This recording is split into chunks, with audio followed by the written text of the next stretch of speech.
Okay, so ayun. Dito naman tayo sa ating part 3 of our state of the plane stresses. So this time, we have the element. An element is subjected to the stresses as presented in the Mohr circle. Mohr circle shown in the figure. So given na yung Mohr circle, medyo mas madali. Mas madali kasi given na yung Mohr circle mismo. The maximum normal stress in megapascal. Okay, so calculate the following. So calculate lang natin yung maximum normal stress in megapascal and then the minimum normal stress in megapascal. And also, we are about to find the value of the maximum shearing stress in megapascal. So yung pinakamadali dito yung shearing stress. Kasi pag once na nakuha mo yung diameter or radius, that is the value of the shearing stress. Okay, so lahat to naka-drone ito in terms of megapascal.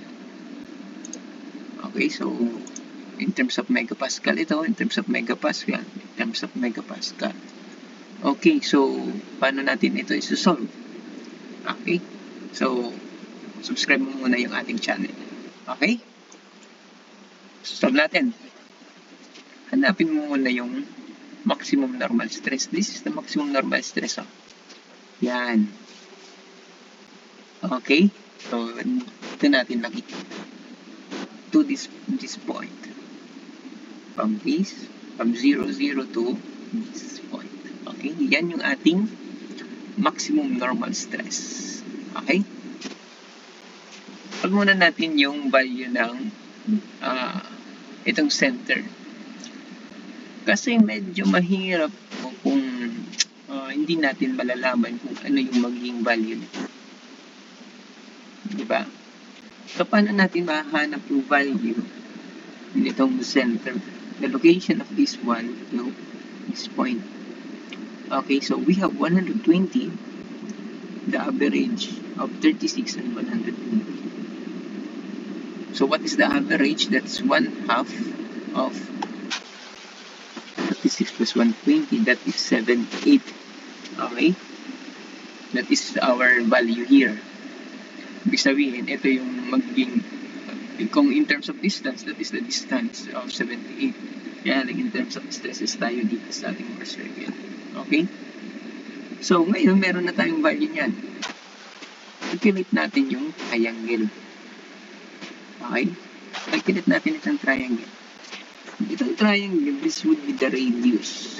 If this would be the radius, ganito din yung magiging maximum shearing stress natin. Diba? So, solve natin itong value. Kailangan solve natin yan.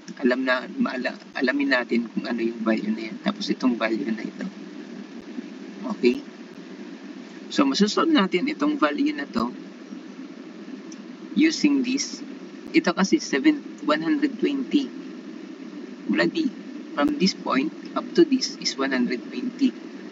Ngayon, ito meron tayo dito 78. So, 120 minus 78. That is 40.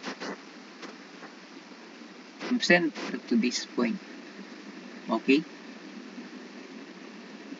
Ngayon, ito naman.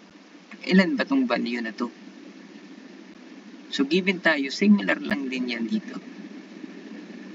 Similar. This is 24. So, ibig sabihin, 24 din. So, makukompute na yun natin that Pythagorean theorem for the square root of 42 plus 42 squared plus the square root plus the 24 squared is equal to 48.374.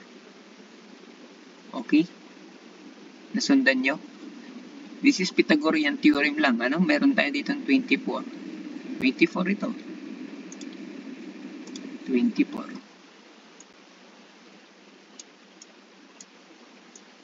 yan. So, ibig sabihin, masosolve natin ito by the square root of 42 squared plus 24 squared. That is our answer of 48.374. Okay? So, ibig sabihin, that is also 48 hanggang dito. Kasi that's the radius. So, ibig sabihin, yung ating maximum normal stress is 78. 78. Ano? 78 plus 48.374.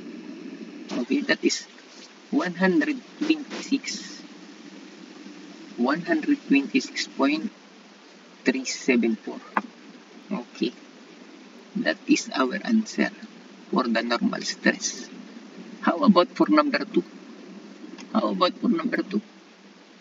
Okay, for number 2, we have minimum normal stress. Asan ba dyan yung minimum normal stress? Ito.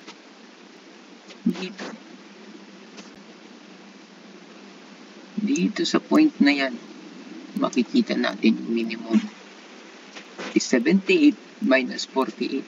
Kasi 78 hanggang dito. Diba? From this point hanggang dito. That is 78 minus the radius. This is your the radius.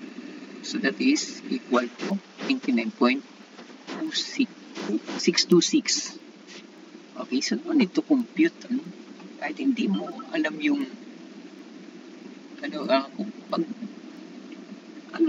just relax on the figure. Mag-focus ka sa figure. Huwag kang masyadong mataranta. Focus ka sa figure. Alamin mo yung mga dapat na value. Alam mo na yung mga location niya. Alam mo kung nasaan yung minimum normal stress, maximum normal stress. At alam mo na din yung shearing stress. Yung shearing stress natin, that is the radius. So, meron na tayong value. Okay, so ito, pwede mo nang isagot itong value. Diba? So, itong sagot natin. Inahin kasi. Wala na. Basic lang. Huwag kang mataranta sa mga problem na yan. Madali lang yan. Huwag na papayar kasi is huwag natataranta ka. Huwag kang mataranta. Just relax. Make it easy. You're still young. Sige. Hanggang sa muli.